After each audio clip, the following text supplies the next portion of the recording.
One, two, three. Yes, pria sejati. Yes, yes, yes.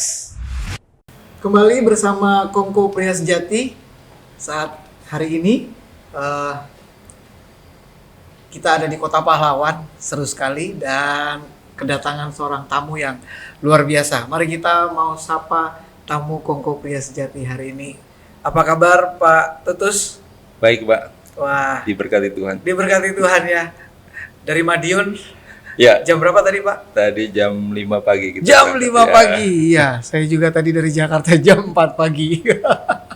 Oke, kita akan ngobrol-ngobrol ya di kesempatan hari ini. Ini obrolannya cukup menarik karena Pak Tutus punya sebuah cerita bagaimana perjalanan kehidupannya bisa sampai ada dipercayakan ya satu hal yang besar.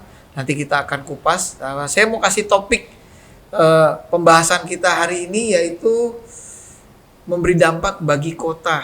Wah, ini dia nih. Ini akan kita kupas habis bersama-sama dengan Pak Tutus. Mari kita mau langsung saja ngobrol-ngobrol. Pak Tutus, Siap. ada pepatah mengatakan bahwa tidak kenal maka tidak sayang, Pak. Jadi saya persilakan Pak Tutus bisa memperkenalkan kepada pemirsa, kepada Ya. para pendengar Kongko Pria Sejati biodatanya, Pak. Silakan, Pak. Saya boleh menyapa dengan 1, 2, 3. Yes. Ya. Saya datang ke sini ya, karena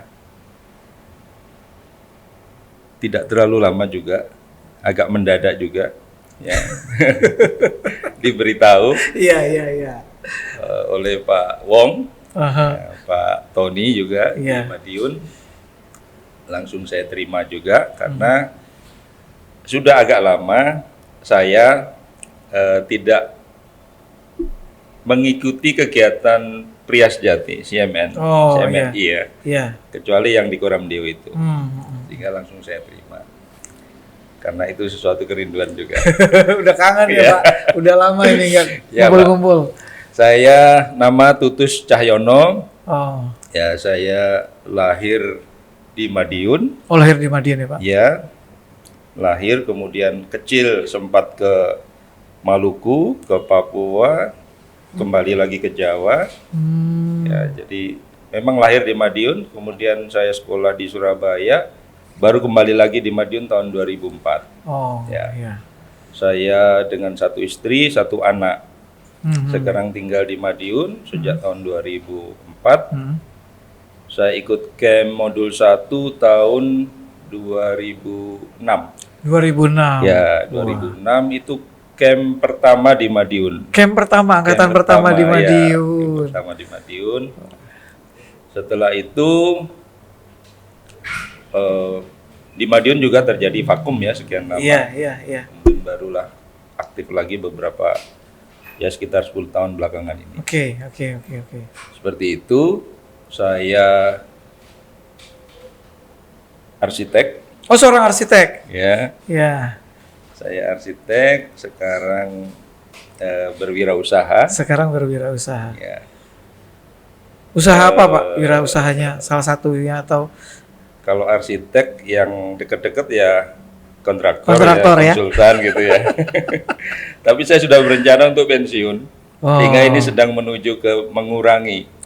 Ya, jadi yang sekarang lebih banyak kegiatan karena saya punya kolam renang dan resto, itu yang kita lebih jadi pengelolaan ke pengelolaan sudah ada, Iya. tapi mungkin saya lebih menikmati itu ya.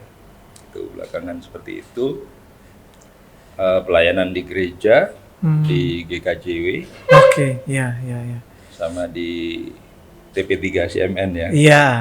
Itu, TP3 area Madiun ya. ya, kegiatan di masyarakat masih banyak, masih penuh ini. Ya, itu kira-kira. Iya, itu tadi ya kita sudah berkenalan singkat. Oh, umur ya, umur. Ah, Umur, betul. Umur Saya kelahiran 68, umur 53 sekarang. Oke, 53 Ya. kok nggak kelihatan, Pak. Gak kenal, kalau nggak didapatinya. Uban sih biasa lah. Saya juga ubanan. Ya, nah itu tadi ada aktivitas. Nah, aktivitas yang dalam minggu-minggu ini sedang intens dilakukan apa, Pak? Iya. Jadi kegiatan formal saya itu saya membantu Pak Wali Kota Madiun ya sebagai staf ahli, itu formal. Karena di masa pandemi dan kondisi pandemi yang sudah mulai membaik, itu kegiatan semakin ditambah. Ya, di masyarakat juga begitu, karena sempat menurun dan mungkin vakum, tapi sekarang sudah mulai digiatkan lagi. Ya, jadi saya juga aktif di Kadin, Kamar Dagang dan Industri, sebagai wakil ketua. Di sana membina UMKM juga sudah mulai kita gerakkan lagi. Kurang lebih begitu. Ya, ternyata Pak Tutus ini padat sekali ya.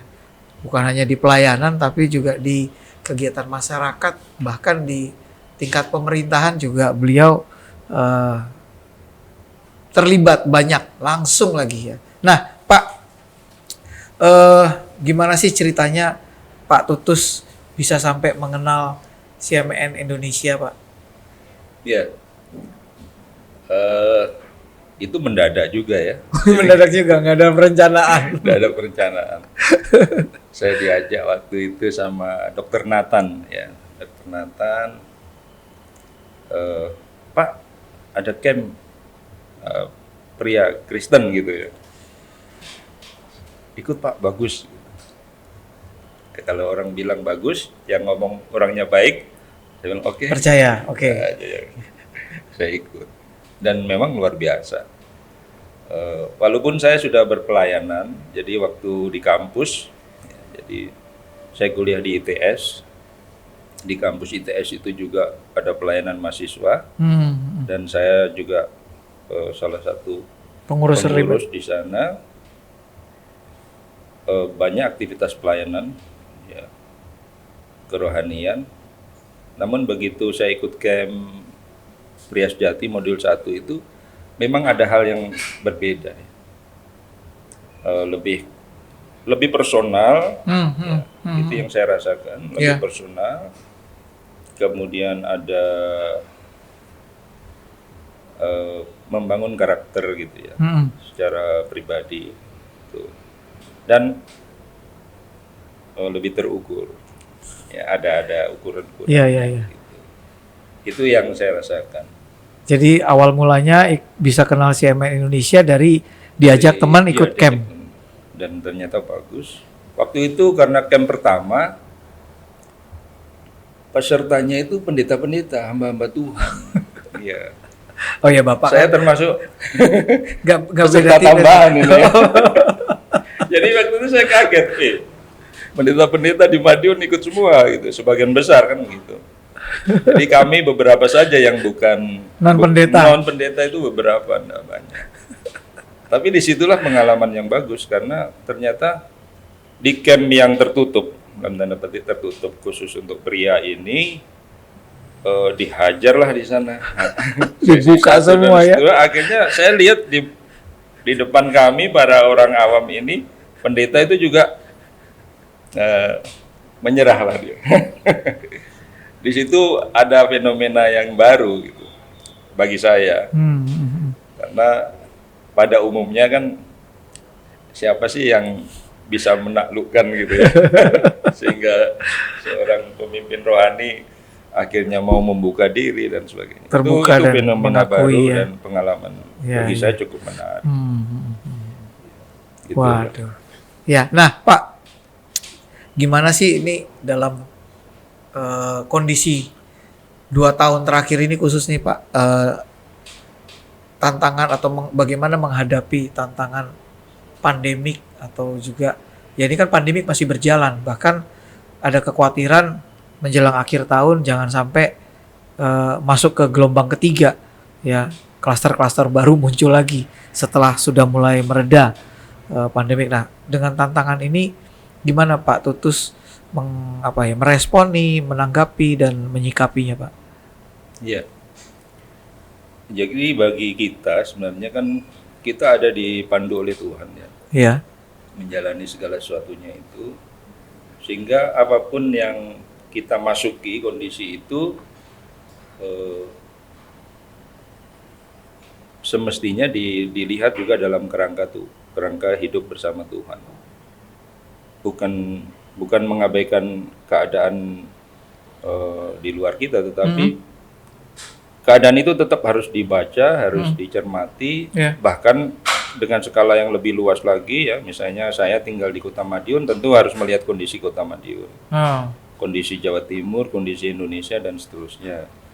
Tetapi secara pribadi, kehidupan pribadi maupun keluarga, itu kan kita meyakini Tuhan yang memandu kita kan gitu. Sehingga entah itu kondisi menurun atau bagaimana atau tidak menentu, itu tetap harus dilihat dari sisi Tuhan sedang membawa kita kemana saja, dengan kondisi apa saja, sehingga tidak ada rasa cemas yang berlebihan, saya rasa. Nggak perlu diresponi dengan berlebihan ya. Iya, justru kondisi-kondisi mencari sesuatu apa yang bisa kita dapatkan ya, dari keadaan kondisi baru itu. Ya. Apa yang bisa kita dapatkan, kemudian apa yang selanjutnya kita kerjakan atau kita melangkah gitu. Di luar kita yang seiman atau orang Kristen, saya juga melihat orang-orang yang berusaha menemukan sesuatu di tengah masa pandemi ini. Dicari, kemudian ditangkaplah, kemudian dikerjakan gitu ya. Jadi saya rasa orang-orang Kristen ya seperti kita harusnya, apalagi kita ada yang membackup ya. Iya. Kalau saya melihatnya seperti itu. Begitu Pak ya. Iya. Mendapatkan ini mungkin bukan hanya sekedar sebuah makna-makna ya, atau hasil sebuah perenungan, tapi lebih ke tindak nyata ya Pak ya. Betul. Gitu. Karena tentu banyak sekali di dalam diri kita yang belum tereksplor. Jadi pada saat kondisi mendesak kita, apa yang Tuhan taruh di dalam kita ini kan harus dikeluarkan, dieksplorasi untuk menanggapi keadaan itu.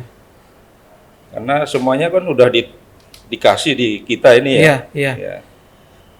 Kadang-kadang itu belum keluar kalau tidak ada di kondisi tertentu. Betul. Nah, baru ada kondisi tertentu, terdesak, ini harus dikeluarin gitu ya. Potensi, apa gitu.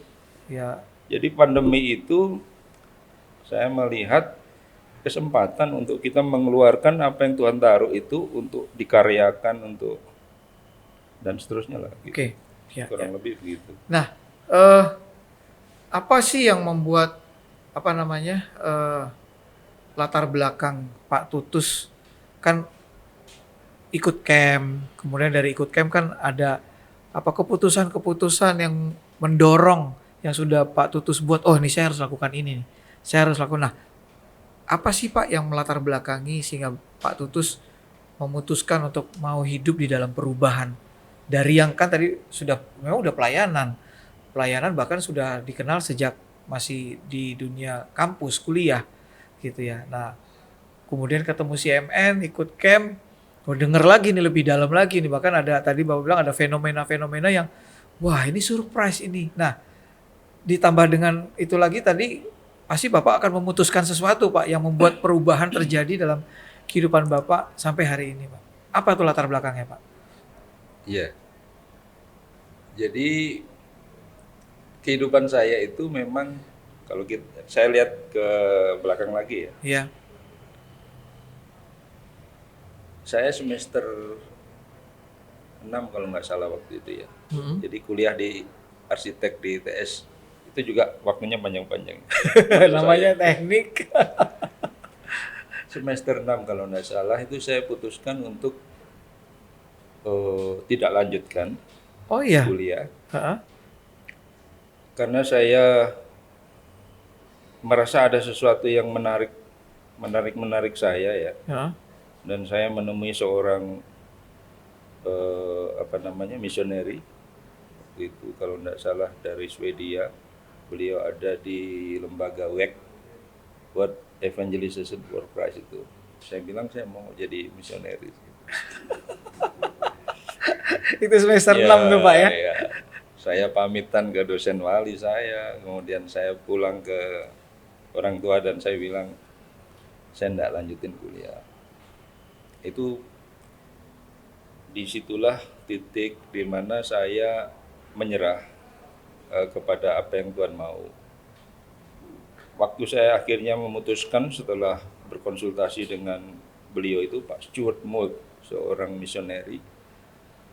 Beliau membimbing saya untuk berpikir dengan cara Tuhan berpikir. Ya. Setelah itulah saya menyerah. Jadi kalaupun saya lanjutkan kuliah selesai, haruslah cita-citanya Tuhan yang sedang saya jalani, ya, bukan cita-cita saya lagi. Ya. Itu sesuatu yang sudah saya terima, saya setujui begitu. Tetapi dalam perjalanan tentu muncul juga cita-cita pribadi itu ya. Ya sudah selesai dapat ilmu, pengennya jadi itu kan begitu. Tapi di setiap saat itulah, setiap tahapan itu, momen di mana saya sudah memutuskan untuk mau ikut apa yang Tuhan tuntunkan, itu selalu muncul. Ya, sehingga perjalanan selanjutnya begitu. Terus begitu. Termasuk camp modul 1 itu saya juga menerima itu sebagai sebuah tuntunan, sebuah tuntunan. Bagian dari tuntunan Tuhan ya. Dalam rencana karena saya hidup. pulang ke Madiun 2004 itu memulai segala sesuatunya dari awal lagi. Di Surabaya saya sudah bekerja, sudah mulai merintis bikin usaha sendiri di bidang konsultan, kontraktor. Kemudian pulang ke Madiun karena orang tua sakit. Ya, bapak saya sakitnya sudah cukup lama. Dan saya sudah cukup lama pengen pulang, tetapi baru tahun itu saya memutuskan sama istri untuk pulang. Di sanalah segala sesuatu, baik itu karir secara profesi dan sebagainya harus dimulai dari awal, dan ternyata luar biasa. Yang dari awal itu bukan hanya urusan pekerjaan, ya urusan pelayanan, ya urusan kegiatan masyarakat, itu harus di start seperti di restart oleh Tuhan untuk memulai baru. Gitu. Jadi di tahun pertama itu ada pemilihan ketua RT, saya kepilih, ya. Pakai pemungutan suara itu. Pemilihan majelis gereja saya kepilih, nah, seperti itu. Dan di sana saya mulai bertanya, Tuhan mau pengen saya apa? Kok tahu-tahu saya kepilih ini, sementara saya harusnya mau mempersiapkan pekerjaan. Iya. Nah, di sanalah ada komunikasi pembicaraan saya sama Tuhan. Dan itu lebih kuat lagi, sehingga udahlah Tuhan mau apa saya ikut gitu. Tuhan mau apa saya ikut. Jadi mau ketua RT itu juga Tuhan yang suruh. Jadi majelis juga Tuhan yang suruh, ya saya ikut aja. Jadi semata-mata latar belakangnya karena Tuhan sudah perintahin, Tuhan sudah jadi komen, saya turut jalani. Dan itu ada tanda-tandanya ya. Jadi katakanlah saya kepilih ketua RT. Iya. Saya tanya ke Tuhan, kenapa saya kepilih Tuhan? Ya, karena saya orang baru. Itu calonnya ada 2 orang yang lain. Menurut saya dia harusnya yang jadi. Lebih kawakan. Iya, lebih kawakan, orangnya care juga sama masyarakat. Kenapa waktu pemungutan suara, kenapa saya yang dapat begitu? Saya lebih muda dari mereka. Saya tanyakan ke Tuhan. Tapi begitu saya mentok, saya bilang udahlah, kalau Tuhan suruh ya sudah saya jalani. Tapi Tuhan yang harus backup. Nah, oke. Di tahun yang sama, itu 17 Agustus, ya, itu orang-orang nonton TV bersama sambil nyanyi, sampai kemalaman akhirnya minum, mabuk. Saya ketua RT. Iya. Saya sudah nggak bisa ngatasin. Mereka nyanyi ngomong-ngomong yang nggak bagus ya. Jam 1 malam itu. Barulah saya ingat, ini kan jadi ketua RT Tuhan yang suruh. Jadi Tuhan yang harus backup ini saya gitu. Saya masuk ke kamar, saya bilang Tuhan yang harus backup. Jadi waktu itu saya keluar sudah dengan perasaan seperti Daud menghadapi Goliat. Jadi orang mabuk itu yang notabene saya nggak bisa ngatasi. Saya pegang, saya ambil mic-nya, saya pegang lagi, ada 4 orang. Karena saya minta tolong ketua RT yang lama, dia juga nggak bisa, dia bilang kalau sudah mabuk. Jadi itu salah satu tanda bahwa itu memang Tuhan yang suruh. Saya menemukan bagaimana Tuhan kasih solusi, terus berlanjut. Sehingga semua yang saya jalankan, baik yang kelihatan pelayanan rohani maupun pelayanan masyarakat, itu tidak ada satupun yang saya bedakan. Itu Tuhan yang perintah dan harus dijalankan dengan tanggung jawab yang sama. Jadi mengabdi di masyarakat pun seperti mengabdi kepada Tuhan ya. Iya. Karena ada terus tuntunannya. Dan saya tidak membuat planning yang jangka panjang, tidak. Saya jalani aja. Iya. Karena dari ketua RT itu dalam waktu singkat, tahun kedua, karena saya aktif di ketua RT, akhirnya di kelurahan, akhirnya di kecamatan, saya dilamar partai waktu itu. Dilamar partai. Saya jadi majelis ya. Jadi majelis, kemudian masuk di namanya pelayan harian. Ya. Itu langsung dapat dikasih wilayah sama gereja. Rayon, satu rayon. Wah, dilamar partai. Karena Punya dianggap masa. punya masa. Jadi satu step baru saya menyadari. Jalan lagi saya baru menyadari, oh ini tuh Tuhan yang mau. Oh maunya Tuhan ternyata untuk ini. Jadi begitu. Itu saya jalani aja atas panduan beliau. Ya, Jadi begitu. Perubahan-perubahan yang harus saya lakukan ya karena baru kelihatan apa yang mau Tuhan suruh. Ya. Kelihatan sehingga dan bekal dari camp modul 1 itu bagi saya cukup signifikan. Ya, ya. Itu saya 1 tahun kami sedang bangun gereja waktu itu. Bangun gereja, nggak punya dana yang cukup di GKJW Madiun itu. Kemudian spirit dari camp modul 1 itu termasuk membuat saya semakin mantap menjalani sesuatu yang kalau diukur secara manusiawi tidak visible ya mungkin ya. Ya. Tapi jalan aja. Dan terbukti begitu. Jadi tahun 2000 berapa ya? 1 tahun setelah camp itu kami resmikan gereja dengan kondisi keuangan yang sangat minim dan seterusnya. Jadi seperti itu. Saya punya satu lagu di gereja Protestan itu judulnya Tersembunyi Ujung Jalan. Tersembunyi ujung jalan. Liriknya tuh gini. Tersembunyi ujung jalan, hampir atau masih hijau. Ku dibimbing tangan Tuhan ke negeri yang tak ku tahu. Bapa ajar aku ikut, apa juga maksudmu? Tak bersangsi atau takut, beriman tetap teguh. Filosofi itu saya mengalami. Ya. Seperti Abraham ya Pak ya? Ya mirip begitu ya. Iya, iya kan. Jadi mirip begitu, ikut saja. Dan dalam waktu 2 tahun pertama saya di Madiun itu saya sudah langsung menang banyak tokoh. Dalam waktu 2 tahun? Karena saya dilamar partai tadi. Iya, iya. Banyak tokoh, baik di masyarakat maupun di pemerintahan. Sementara kerjaan belum jelas. Oh iya? Kerjaan belum jelas. Jadi 1 tahun pertama saya nggak punya income ya karena belum jelas. Istri saya bilang tolong kita pertimbangkan lagi begitu. Ya, sebagai laki-laki saya kan bertanggung jawab juga ya. Kalau nggak punya income gimana? Iya. Tapi disitulah saya belajar berwirausaha pertama kali dari nol. Itu ya di Madiun itu. Jadi ada tanah yang saya tempati. Kita bikin kolam ikan, belum sampai jadi kita rubah lagi jadi kolam renang, tapi begitu jadi kolam renang setengah jadi bingung lagi. Ini nanti kita belum pernah usaha yang kayak gini, jalan atau enggak dan seterusnya. Tapi di sanalah saya mengalami bagaimana Tuhan menuntun begitu.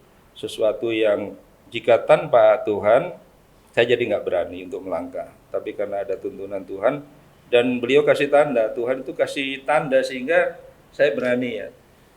Jadi kayak kalau pramuka hiking itu kan Iya. ada tanda-tanda Betul, gitu betul, ya. betul. Sehingga kita Iya. jadi berani belok ke sana Iya, karena ada tandanya kan ada gitu. rambu-rambunya. Ada rambunya jadi berani belok ke sana atau Ya, lurus. ini udah bener nih. Ini udah Ya, benar ya, ini gitu tracknya betul nih. Nah, Ya, di situ. ya. Itu yang bikin kita siaga terus ya. Artinya selalu pengen tahu ini Tuhan kasih jalan yang mana. Sampai sekarang, sampai di titik saya diminta bantu wali kota sebagai staf ahli itu pun begitu. Jadi begitu pintu terbuka, berarti itu yang dimasukin gitu. Kurang lebih begitu. Jadi perubahan dari awal itu harus terjadi terus karena memang tambah terus. Iya, iya. Tanggung jawabnya tambah. Kurang lebih gitu, Pak. Oke. Pak, berarti kalau begitu dari serangkaian waktu yang sudah dijalani, khususnya dari sejak memulai di Madiun sampai dengan hari ini tuh ada pelajaran apa sih Pak yang Pak Tutus dapatkan? Selain tadi Tuhan menuntun langkah demi langkah, tapi ada sebuah tanda. Nah, bagaimana juga Pak Tutus bisa tahu ini tanda dari Tuhan nih? Nah, yang ini bukan ini. Kadang manusia kan juga berbicara kan Pak, ya kan?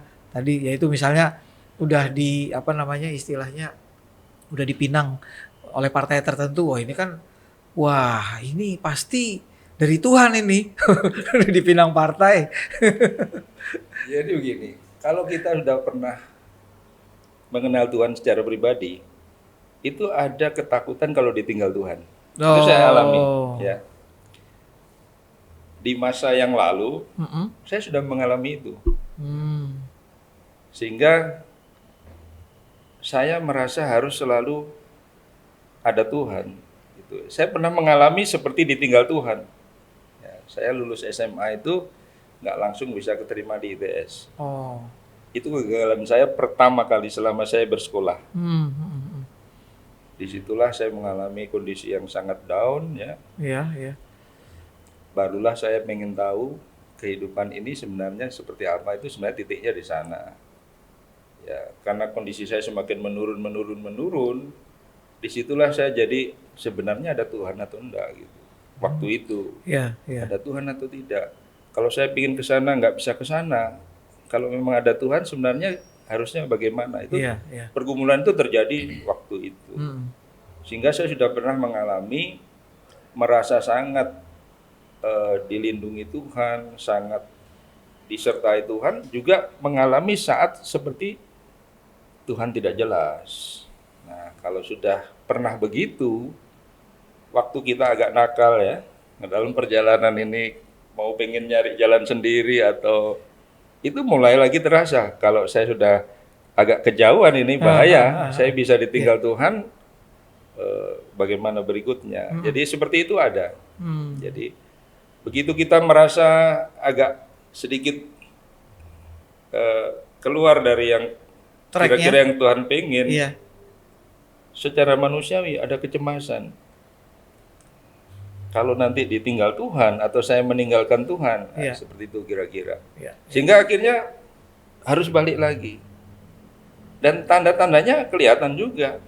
Seakan-akan begini, kamu mau jalan sendiri, jalan dong gitu. Jadi seperti itu. Ditantangin gitu begitu saya merasa begitu, balik gitu. Itu sebenarnya begitu balik langsung ada sesuatu yang harus dijalankan. Langsung ada.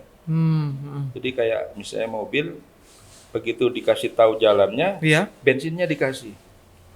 Jadi begitu saya merasa dikasih bensin, harus jalan. Ya, seperti itu terjadi terus dari waktu ke waktu.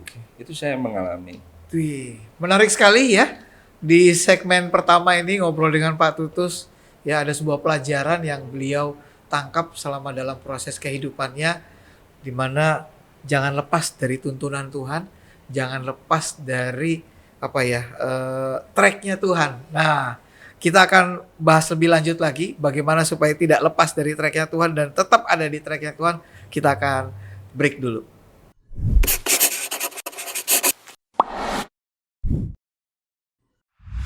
Kembali bersama Kongko Pria Sejati, obrolan yang seru dengan Pak Tutus. Pak Tutus, ini kita melanjutin tadi yang sudah kita obrolin tentang pelajaran yang sudah Pak Tutus dapetin. Nah, tadi kan Pak Tutus bilang, saya atau Pak Tutus ngerasa saya itu nggak bisa kalau nggak ada tuntunan Tuhan. Bahkan begitu saya sudah melenceng pun, saya harus cepat-cepat segera balik lagi. Nah, apa sih tanda dan clue yang Pak Tutus selalu bisa rasakan kalau ini, wah ini saya udah jauh nih. Tapi pas nanti Bapak sudah balik lagi, ternyata oh iya ya, bener loh, saya harusnya lakukannya ini. Nah itu gimana Bapak bisa mengujinya, bahkan tahu apa karena pengalaman-pengalaman yang sudah pernah dialami, ya, sehingga itu menjadi sebuah keyakinan yang kuat. Walaupun tadi kayak lagu tadi jalannya tersembunyi gitu. Ujungnya tuh tersembunyi mana? Iya. Ya saya itu kebetulan atau bukan, saya sejak kecil ya. Saya SD itu di Biak di Papua. Di sana masih sepi. Saya berangkat pulang sekolah itu ada angkutan sekolah sebenarnya. Tapi karena isinya orang gede, kakak-kakak itu gede-gede, SMP, SMA, saya masih SD. Saya merasa nggak nyaman ya. Gitu. Akhirnya saya pilih jalan kaki. Nah, jalan kaki itu harus lewat hutan. Saya masih kelas 1 SD itu. Kelas 1 SD, Pak? Iya. Jadi jalan kaki itu kalau saya ikut ada angkutan yang lain, itu angkutan makan. Jadi ngirim makan ke pos-pos tentara itu. Nah, orang tua saya kan tentara ya. Ya. Saya kadang pilih ikut angkutan itu daripada angkutan sekolah yang isinya orang-orang dewasa, kakak-kakak yang SMA itu. Iya. Karena yang SD cuma saya. Kalau saya ikut yang angkutan kendaraan dari dapur umum itu, nggak ada yang kayak ngebully gitu anak kecil. Iya. Saya nyantai di situ. Tapi dia nggak kembali ke kompleks perumahan, dia berhenti di garasinya mobil itu. Dan dari sana menuju ke kompleks itu saya harus lewat hutan. Saya merasa disitulah saya berkomunikasi dengan Tuhan secara natural, tanpa diajari orang, tidak diajari. Menurut saya, begitu saya masuk ke hutan, disitulah saya merasa saya tidak mampu kalau saya itu tahu-tahu di tengah jalan ada apa. Dan itu selalu terjadi. Masuk tahu ada suara kresek gitu. Nah, itu pengalaman kecil ya, sebagai anak kecil ya. Iya.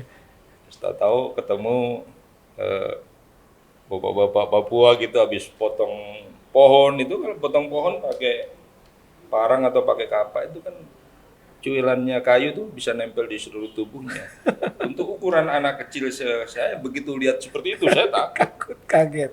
Nah, seperti itu atau ada ular dan sebagainya. Saya merasa itulah awal mula saya butuh Tuhan. Walaupun tidak teridentifikasi sebagai seperti apa begitu. Iya. Saya butuh Tuhan. Itu berjalan. Jadi kepekaan akan hal itu, kepekaan untuk bergantung sama Tuhan itu ternyata mulai pada masa usia sekolah sudah mulai terbangun dan terlatih ya, sehingga bisa punya kepekaan. Ini sign-nya nih Tuhan ya. Oke. Kalau saya jalan masih di jalan raya, tapi kan jalan rayanya sepi. Iya. Itu kan tahun 76-an ya. Di sana lagi ya. Waduh. Jadi mungkin baru 10 menit, 15 menit baru ada kendaraan. Di saat ada kendaraan berhenti, saya ditanya kemana gitu. Saya bilang ke komplek Angkasa, itu kompleknya Auri ya. Ya udah nggak apa-apa, ikut aja, ikut om gitu. Tapi zaman itu kan nggak ada kejahatan ya. Iya, belum ada KKB. Ya. Jadi saya langsung bilang Tuhan kasih. Oke. Karena saya nggak nyetop. Bukan. Saya nggak nyetop. Bukan mencari ya. Menurut saya setelah saya dewasa, itulah saya terlatih di sana ya. Untuk tahu Tuhan kasih atau tidak atau bagaimana itu, saya mulai nangkap-nangkapnya di sana. Walaupun Tuhan seperti apa atau dikasih nama apa, waktu itu kan saya tidak berpikir sama. Iya. Itu sampai ke bawah berikutnya. Jadi kalau ditanya tadi kepekaannya bagaimana ya, menurut saya alamiah itu aja. Iya, ngerti. Sampai saya bertemu Tuhan Yesus. Iya, karena saya bertanya-tanya gitu loh. Bagaimana gitu loh, kapan? Apa, kan berarti kayak sudah punya sense gitu ya. Ya ini walaupun sifatnya pribadi tapi ternyata dalam pengujian yang sudah Pak Tutus jalani juga ternyata memang pribadi. Betul. Iya. SMA, SMP, SMA saya ikut bela diri. Mm-mm. Di Madiun tuh banyak pencak silat bela diri yang Iya. diisi ilmu tenaga dalam. Namanya masih muda seneng kan gitu. Iya. Apalagi dipraktekin bisa. Ya kita nembak sesuatu udah pakai tenaga dalam di sana bergerak. Iya. Tapi kembali lagi, pada saat saya semakin melangkah, saya jadi tanya lagi gitu. Tuhan, Ini benar nggak? benar Boleh apa enggak? nggak? Ya, Kan boleh gitu. apa enggak? Iya. Jadi itu terjadi begitu Oke. dari waktu ke waktu. Iya, iya. Jadi Jadi begitu semakin saya tahu Tuhan nggak mau, nggak suka. iya. Kemudian saya bilang, gimana caranya ngeluarin dan seterusnya. Ya. Jadi juga kepekaan untuk takut akan Tuhan itu ternyata sejak dari Iya, SD itu sudah mulai terbangun ya. dibangun. Oh, oke. Pribadi ya. Iya, secara pribadi. Ya. Nah, sekarang Pak, gimana sih ceritanya Pak Tutu sampai dipercayakan sebagai staf ahli ekonomi dan industri di Kota Madiun, Pak? Itu awal mulanya gimana tuh prosesnya, Pak? Iya. Jadi tadi saya sudah cerita, saya jadi ketua RT. Iya, Kalau dari sampai ketua sekarang RT. 17 tahun saya jadi ketua RT. Ini tahun ke-17. Ke-17. 17 tahun jadi ketua RT. Ya, saya bermasyarakat, saya diterima ya sebagai sudah orang tidak merasakan lagi ini Pak Tutus ini Kristen, kami Islam itu Nggak ada kita kayak tidak gitu-gitu terasa, ya. karena menyatu udah. Mm-mm. Saya masuk ke kampung-kampung ya sudah sesuatu yang bukan lagi sampai kondisi yang sekarang yang orang membeda-bedakan ya. Iya. Ya kalau sekian 10 tahun yang lalu atau lebih belum terlalu, tapi Iya. sekarang kan orang semakin membeda-bedakan. Betul, iya. Tapi itu pun saya tidak merasakan. Karena pembuktiannya itu rentang waktunya udah panjang. Ya begitu. Jadi itu kira-kira 2 ya. Wali kota sebelum ini sekitar 15 tahun yang lalu Iya. itu saya mulai diajak untuk berkomunikasi oleh calon wali kota. Oh.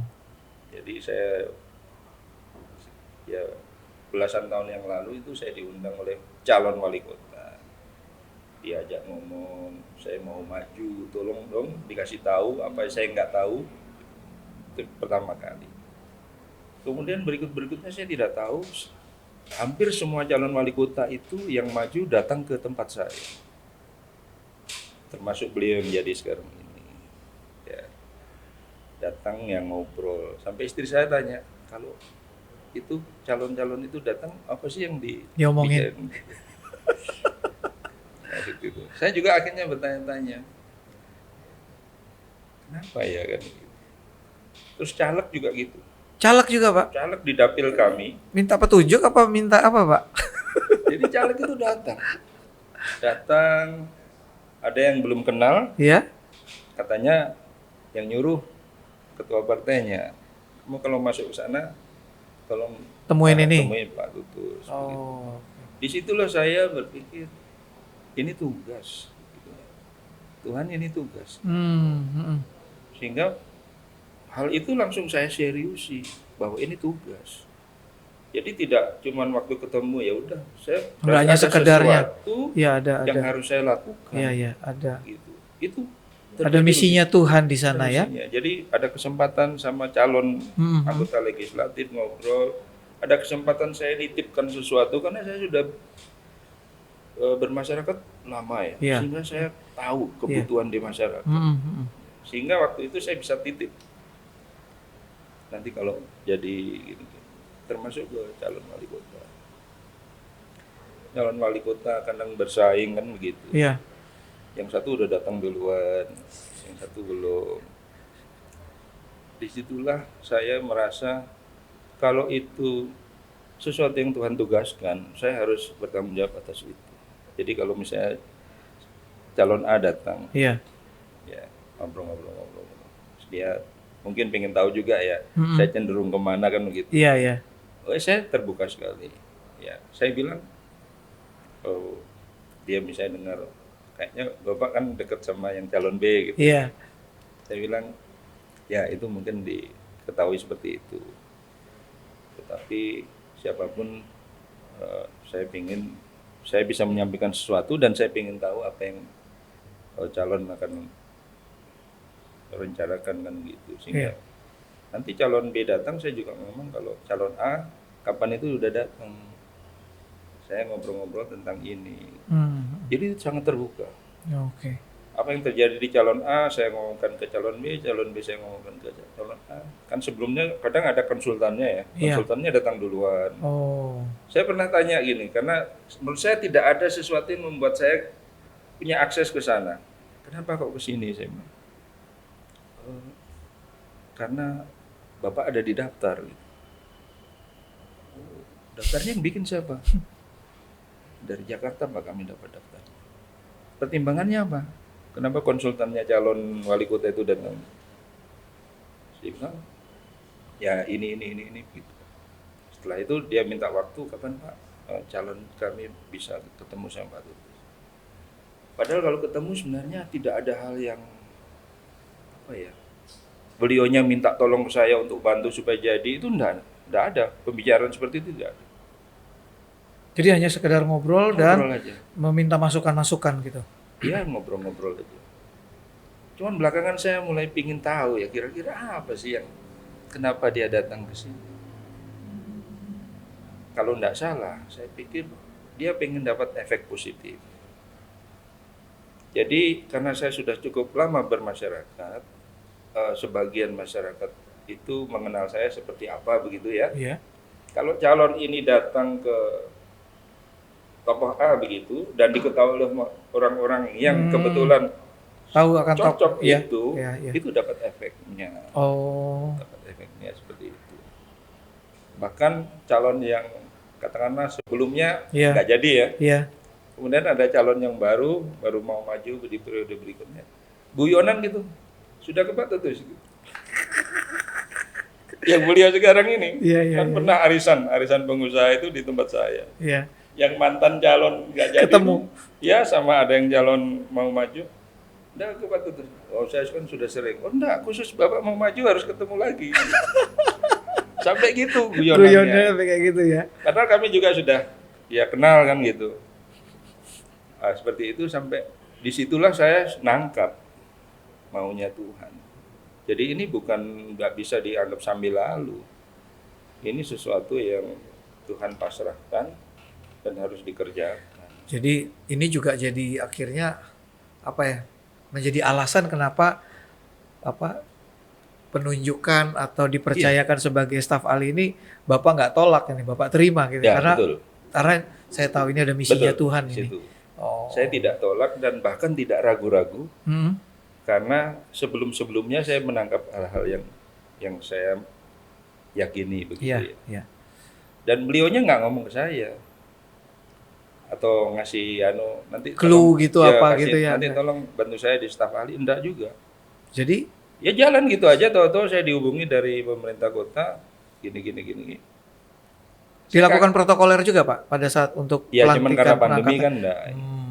Saya dikasih tahu begini, saya bilang, "Loh, syaratnya apa?" Saya gitu kan. Iya. Ini gitu. Iya. Loh, Bapak belum tahu. Si yang nanya ke saya. Iya. Saya belum tahu. Mereka pikirnya beliau Pak Wali Kotanya sudah kasih tahu. Iya. Nah seperti itu semakin kuat bagi saya. Ini Tuhan yang kasih. Tapi memang berarti kalau gitu Pak sebenarnya nggak ada perencanaan dari Pak Tutus sendiri. Tuhan, saya maulah menjadi berkat lewat pemerintahan gitu. Atau setelah lewat jalan-jalan Tuhan ini baru Pak Tutus ngeh. Oh Tuhan maunya saya lakukan ini. Tuhan maunya saya lakukan lewat jalur ini tuh. Gimana tuh Pak? Secara fungsi itu terjadi duluan. Fungsinya terjadi duluan baru ya. Formalnya baru formalitinya belakangan. Jadi fungsinya udah jalan dulu. Ya seperti teman-teman dari berbagai gereja di Madiun, kalau ada sesuatu permasalahan kan ke saya ya. Iya. Itu sudah berjalan fungsi itu. Karena saya sudah berteman dengan beliau-beliau kepala dinas di birokrasi dengan teman-teman di legislatif, walaupun saya bukan orang partai, bukan orang ini, tapi saya sudah berteman lama karena saya Aksesnya berkegiatan di masyarakat. sampai ke tingkat pemerintahan Itu sudah berjalan. ya tingkat 2 itu berarti Pak ya. Ya, sehingga teman-teman sudah terbiasa. Tapi bukan hanya teman Kristen ya. Artinya warga masyarakat yang Pada lain umumnya juga sekali. kalau ada permasalahan, Iya. kemudian dia berpikir saya bisa bantu, ya dia datangnya ke saya. Oh. Ya seperti itu. Itu sudah fungsinya udah jalan. Iya. Nah, ini udah jalan berapa lama sih Pak dalam aktivitas atau keterlibatan Pak Tutus sebagai staf ahli wali kota? Ya, secara formal baru tahun ini ya. Secara formal baru tahun ini. Ya, tahun ini. Secara informal sebenarnya beliau kadang-kadang ke tempat saya main ngobrol dulu. Dan karena saya juga ada di beberapa organisasi, Iya. akhirnya kan sering juga berinteraksi. Saya di Kadin ya, ada kegiatan Kadin, kadang dia datang. Saya itu di pengurus di Aceh 45, Angkatan Juang 45, ya itu juga sering ketemu beliau. Kadang saya berkegiatan sosial kemanusiaan di Rotary Club, itu juga sering ketemu beliau. Belum lagi kegiatan yang tingkat kelurahan, kecamatan sampai tingkat kota itu ketemu. Dan itu fungsinya berjalan. Iya. Ya, secara fungsi kalau formalnya memang itu. Jadi kalau apa ya, secara informal kadang karena sudah kenal, Iya. kadang kan ada sesuatu gitu beliau juga sebelum saya benar resmi jadi ini kan tanya juga, Iya. Mas kalau gini kan gitu. Kalau beliau pas tanya ya saya menyampaikan apa yang saya tahu atau gini Pak, gini. Tapi kalau sekarang sudah formal tahun ini kan saya membuat analisa tiap bulan, membuat laporan, apa yang saya lihat, apa yang saya usulkan, Iya. apa yang saya rekomendasikan. Iya. Seperti itu kalau secara formal. Oke. Nah, setelah berjalan, setelah terlibat, gimana sih perasaan Pak Tutus dipercayakan sebagai staf ahli dan juga bagaimana tanggapan keluarga, istri dan anak-anak? Iya. Jadi ya saya bilang tadi kalau secara fungsi sudah lebih dulu sehingga tidak kelihatan apa ya, perbedaannya terlalu menyolok ya. Cuman statusnya aja resmi, yang kemarin-kemarin nggak resmi kan gitu ya? aja. Iya. Sehingga kalau dari kami sendiri, saya, keluarga itu nggak terlalu terasa. Cuman orang lain mungkin aja melihatnya karena Wah, ada resmi, perbedaan ya. kemudian dapat ruangan, dapat anggaran kan gitu. Itu orang lain. Iya. Tapi kalau saya dan istri dan teman, nggak terlalu terasa sih perbedaan. Biasa aja ya. Biasa aja karena ya gitu aja. Jadi Ya karena memang itu yang kehidupan yang biasa dijalani ya Pak ya. ya betul. Ya. Oke. Nah, tadi ternyata sudah terjawab juga nih di poin. Saya minum dulu. Silakan pertanyaan saya. Nah, Pak, kan kegiatan Pak Tutus ini lumayan banyak ya Pak. Nah, apa sih tantangan terbesar Pak Tutus menghadapi yang dihadapi tantangan terbesarnya sebagai staf ahli wali kota, sebagai juga pengurus di area CMN Madiun, dan juga Bapak sebagai wakil pendeta di gereja lokal di GKJW, Pak. Apa tantangan terbesar yang dihadapi, Pak? Ya, jadi tugas dan tanggung jawab saya itu adalah membuat sebuah perubahan positif kan gitu. Ya. Harus terjadi progres ke arah kemajuan, ke arah yang positif dimanapun. Sehingga tantangan terbesar adalah pada saat progres itu tidak terjadi atau terjadi lambat. Gitu. Jadi entah itu di gereja maupun di posisi saya sekarang staf ahli maupun di kalau saya di Kadin atau dimanapun, itu kan harus menurut saya harus terjadi progres. Iya.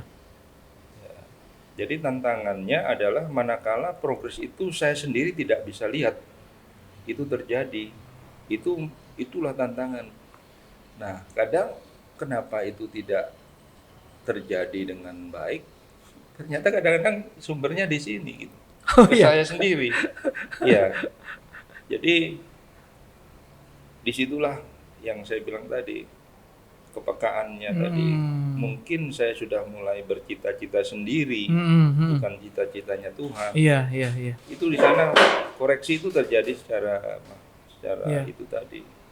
Tantangannya menurut saya yang kebanyakan kembali Dari dalam iya, diri sendiri. iya. Saya kurang sungguh-sungguh atau kurang maksimal menjalankan fungsi manajemen atau motor atau motivator Iya, atau apa iya. itu kurang, karena saya ada sedikit mengalihkan perhatian. Nah itu sebetulnya ya, karena saya sudah mengalami manakala saya full itu saya puas akan terjadinya perubahan-perubahan itu. Iya. Seperti itu. Kembali lebih banyak ke saya kalau yang terkait dengan tugas saya. Iya, iya. Saya juga punya prinsip begini ya. Ini saya sudah sering sampaikan ke jemaat di GKJW juga. Ada saya atau ada panjenengan, ada Anda dengan tidak ada Anda, itu ada bedanya enggak, kan begitu. Jadi kalau ada Anda di RT 50 gitu kan, kemudian ada pindah dari RT 50, apakah warga itu merasa kehilangan atau tidak? Itu indikator.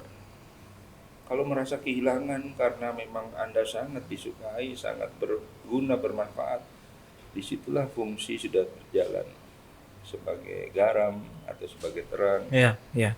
Nah, di situ. Kalau tidak ada bedanya, apakah Anda ada di situ atau tidak, atau bahkan kalau Anda tidak ada, orang lebih suka, lebih senang. Itulah caranya mengukur. Ya. Iya. Itu.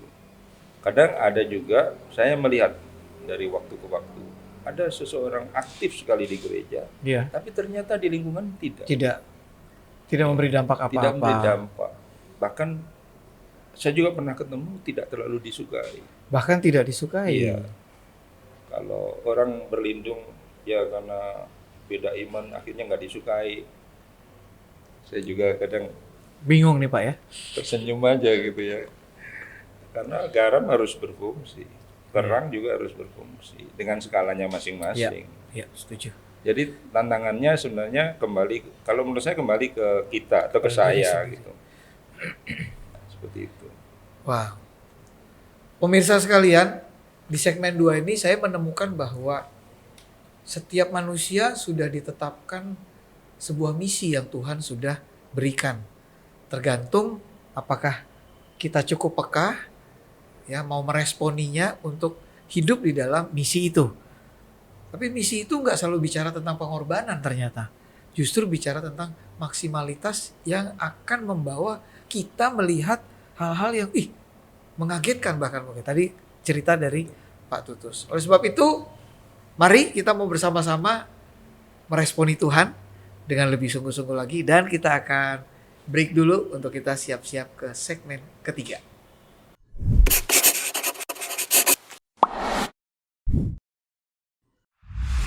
Kembali bersama Kongko Pria Sejati dengan Pak Tutus. Seru sekali obrolan kita tadi ya. Bagaimana beliau meresponi panggilan Tuhan, ya. Dan dalam kesaksian beliau, Tuhan buka jalan tuh, Tuhan bukain bahwa ini tuntunannya. Tentunya juga karena tadi ada pelatihan-pelatihan yang sudah dilakukan dari masa kecil bahkan tentang kepekaan. Bahwa ini adalah yang dari Tuhan, sign-nya, tandanya bisa tahu. Nah, Pak, apa sih suka dukanya Pak sebagai wakil pendeta di GKJW, Pak? Boleh ceritain sedikit ya, Pak? Iya. Saya pulang ke Madiun 2004 itu karena orang tua sakit. Saya jalan, ada pemilihan majelis dan seterusnya. Ada salah satu teman majelis, ya seusia saya juga. Dia bilang gini, Tuhan tuh suruh kamu pulang karena ada tugas di GKJW. Padahal saya waktu itu belum mikir ke sana lah. Ini kerjaan belum beres, belum ada yang harus saya kerjakan. Nah, seperti itu. sambil jalan saya juga baru, Tuhan ada tugas ini, ya kan gitu. Ada tugas. Dan karena saya arsitek, saya sangat peka juga ya. Ini gereja sekian lama nggak ada perubahan kan gitu. Iya, gitu-gitu aja. Akhirnya keinginan teman-teman itu tersampaikan ke pelayan harian, pengalaman ngasih surat tugas ke saya untuk merencanakan desain bangunan gereja itu. Akhirnya saya buat desain, waktu dihitung biayanya besar, ya, income kami waktu itu sangat kecil. Income 2003-an itu hanya 4 juta, 5 juta atau bahkan kadang kurang per bulan, Pak, dari persembahan minggu. Ya, itu dipakai operasional udah habis, ya gitu. Terus tahu-tahu ada mau bikin gedung, anggarannya 1 koma di tahun-tahun itu. Untuk skala gereja lokal itu mencengangkan kan gitu. Ternyata sebelumnya sudah mulai dihimpun dana itu terkumpul 5 juta. Itu dalam waktu yang beberapa tahun, bayangkan aja khususnya. Sehingga disitulah saya baru nangkep, oh Tuhan kasih tugas. Jadi begitu ada sesuatu kondisi yang menurut saya tidak semestinya, saya baru tahu gitu, tugas gitu. Yeah. Ya jadi 2004 itu ada pilihan majelis, kemudian pilihan pelayan harian, saya masuk di sana. Ya, kalau di gereja kami itu kan pemungutan suara juga, pemungutan suara. Sehingga kalau saya masuk itu saya juga tanya ke Tuhan, tugas apa Tuhan kan gitu. Saya masuk di majelis, masuk di pelayan harian. Padahal pelayan harian isinya sepuh-sepuh, tua-tua. Iya, iya. Nah, waktu saya masih muda, kok masuk ke sana, ngapain kan gitu. Iya, iya. Dari sana saya bertanya ke Tuhan. Start awal saya adalah pembangunan itu. Dan luar biasa, itu terjadi di gereja lokal, sampai di Sunode juga bertanya-tanya, kok bisa? Karena bukan budaya kami untuk berani melangkah dengan persiapan yang sangat minim. Itu bukan budaya bergereja kami. Gereja kami itu harus punya rencana yang matang. Tidak boleh gagal di perjalanan. Kalau gagal berarti kemarin nggak direncanakan dengan baik. Nah, ini beda. Rencananya ada sih, tapi rencana untuk dapat dana dari mana? Itu tidak ada. Itu bukan budaya kami.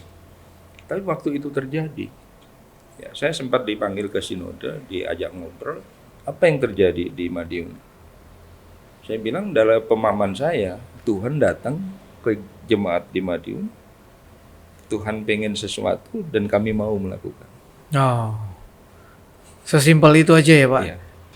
Dan setiap tahapan harus dipahami Tuhan maunya apa.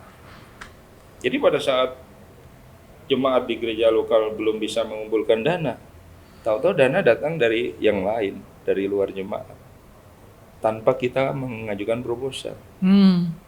Jadi waktu saya jalanin itu, tahu-tahu misalnya ada teman, Pak, gerejanya lagi bangun ya? Ya, saya titip ya. Tahu-tahu begitu, tahu-tahu ada orang datang ke gereja kami, bilang, ini persembahan untuk pembangunan, padahal bukan jemaat kami. Kadang ada orang Katolik juga, ada dari Pantai Kosta, dari GPD, olahraga, suami istri, tahu-tahu mampir, ngasih amplop, tanpa kita mengajukan proposal. Iya. Bagi saya itu sudah sangat kuat tanda-tanda Tuhan mau. Untuk kita lakukan. Ya. Saya bilang juga waktu saya cerita ke sinode. Jadi begitu kita tangkap Tuhan maunya apa dan Tuhan sudah ada di situ, ingin berkarya, terus kita harus menyediakan diri untuk mau dipakai kan begitu aja sebagai toolsnya ya, dan maksimal harus optimal. Nah di situ jalan. 1 tahun pertama dana yang terkumpul dari jemaat dibanding dana yang masuk dari luar lebih banyak dari luar. Tapi begitu tahun kedua terbalik. Jadi income kami yang tadinya 4 jutaan per bulan itu menjadi belasan juta. Sampai menyentuh 20 juta, 21 juta per bulan. Wow. Padahal tidak ada orang baru masuk ke sana, tidak ada orang kaya baru masuk ke sana, tidak ada jemaat Jadi itu. memang jemaat Jemaat timbul sebuah kesadaran untuk mereka Itu yang saya bilang berkorban Tuhan ya, memberi. datang, Oh. ya Tuhan mengunjungi kami, kemudian kami mau. Iya, iya. Waktu Sinode tanya begitu juga, mau melihat itu menilai dari sisi mana kan begitu. Iya, iya. Saya bilang ya itu aja. Artinya sekat antara orang awam dengan majelis rohaniwan tidak ada. Kemudian batasan antara jemaat dengan Tuhan tidak ada. Harus benar-benar sudah tidak ada batasan. Jadi Tuhan dengan leluasa berbicara kepada si A, ke si B, ke si C, dan seterusnya. Saya sampai sekarang ingat ada ibu-ibu janda datang ke gereja naik becak bawa semen 1 sak. Seorang Dia janda persembahan untuk untuk bangun pembangunan. gereja. Saya langsung terenyuh ya. Kami butuhnya ratusan ribuan sak. Iya, iya. Tapi 1 sak itu diantar oleh dia, saya merasa Tuhan yang gerakkan ibu ini. Gitu. Dia berarti kan datang ke toko beli, Iya, iya, siapin naik beca, benar-benar, iya. sudah tua. Kita buka, silakan warga jemaat meminjamkan dana ke gereja, nanti kita kembalikan secara berkala. Iya. Kami bikin 1 modulnya itu 5 juta. Waktu itu secara manusiawi kita memperkirakan yang bisa kira-kira ini. Iya. Di luar dugaan. Yang kita tidak perhitungkan ternyata bisa. Oh. Tetapi mereka menghimpun karena 1 orang 1 juta jadi 5 juta datang ke gereja. Itu bikin saya langsung. Kami tidak memperhitungkan. Tapi disitulah saya tahu Tuhan berkenan turun dan menggerakkan. Iya. Jadi semua orang rasanya sedang merespon apa yang Tuhan mau. Disitulah saya merasa gereja lokal itu punya tugas khusus juga. Khusus ya, spesifik dari Tuhan. Iya. Ke gereja ini, ke gereja ini, ke gereja ini. Dan kemudian secara reguler itu harus dijalankan. Dan harus terjadi progres. Ya.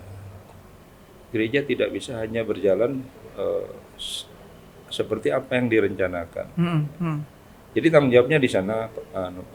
Kalau saya sebagai wakil pendeta, itu memang ada fungsi-fungsi tertentu yang memang harus saya jalanin. Pendeta kami kan kadang bisa mutasi ya. Iya. Nah, karena pendeta bisa mutasi, siapa yang mempertahankan stabilitas? Kan gitu ya. Stabilitas dan mengangkat dinamikanya. Iya. Itu ya harus yang ada di situ terus menerus. Jadi Pak Pendeta datang memimpin, tapi ada masanya beliau pindah, diganti pendeta lagi yang lain. baru. Siapa yang menjembatani ini? Iya. Dan selama beliau bertugas di situ, siapa yang menjaga kestabilan ini? Kadang-kadang pendeta juga punya kelemahan-kelemahan. Kelemahan itu juga bisa memunculkan keraguan-raguan, kekurang simpatisan atau apa dari sebagian warga jemaat. Nah, tugasnya wakil Menstabilkan. menstabilkan itu, Waduh. mengkondusifkan itu. Semua bisa berjalan. Kalau Pak Pendeta, kami pernah juga Pak Pendeta terpilih sebagai sekretaris sinode di dalam sidang majelis agung. Kami kosong, tidak ada pendeta. Tapi jalan, karena sistemnya sudah ditata. Kalau ada yang meninggal, ini Pelayanannya bagian ini siapa yang akan ngurusi, lakukan? kalau Iya, ini iya, iya. ngurusi. Ada kunjungan, semua kita jalankan. Di sanalah sistem. Jadi ilmu sekuler itu tidak serta-merta tidak boleh dipakai di gereja.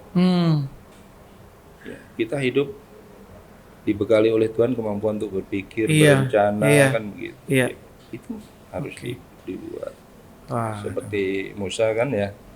Ya, prinsip bagi-bagi. Nah, misalnya Pemimpin begitu. 100 Harus orang, pemimpin 1000 diatur orang, lah. ya, iya betul. Diatur. Ya. Sehingga sewaktu-waktu terjadi sesuatu itu kita sudah lebih siap. Sudah disiapin strateginya. Misalnya seperti itu. Waduh. Ya, seperti itu. Jadi kalau saya simpulkan sebenarnya nggak ada dukanya ya Pak, banyak sukanya ini ya. Karena melihat ini misinya Tuhan ya. Ya. Tapi caranya Tuhan mempertahankan saya, itu kadang-kadang lewat sesuatu yang cukup menghebohkan. Iya gitu ya. Karena tidak mungkin saya tetap setia. Tidak mungkin.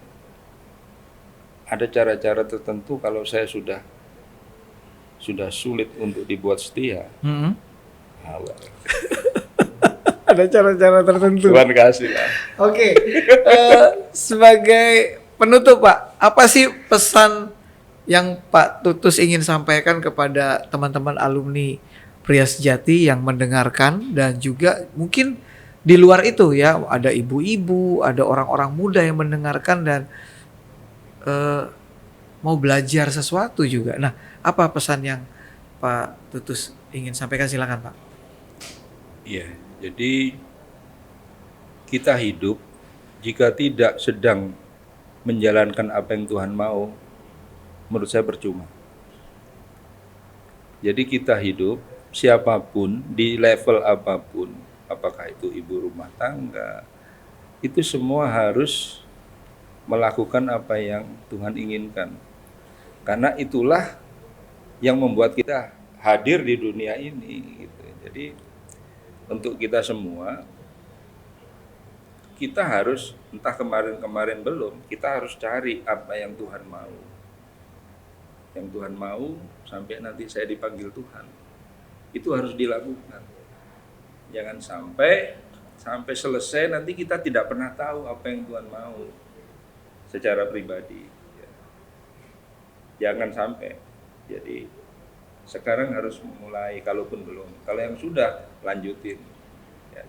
Loh, bagaimana caranya Tuhan tahu? Ya harus dijalani. Bisanya tahu itu setelah dijalani. Dan itu sangat pribadi sifatnya. Ya, seperti itu.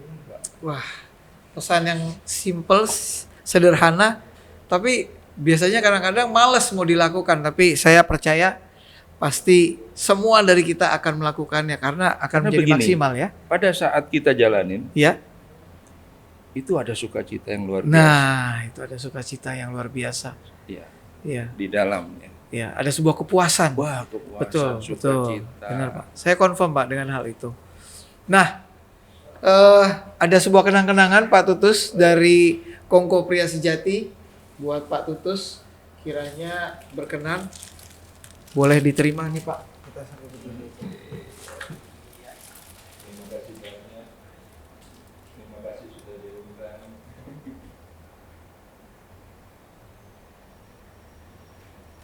Saksikan terus tayangan Kongko Pria Sejati di episode berikutnya.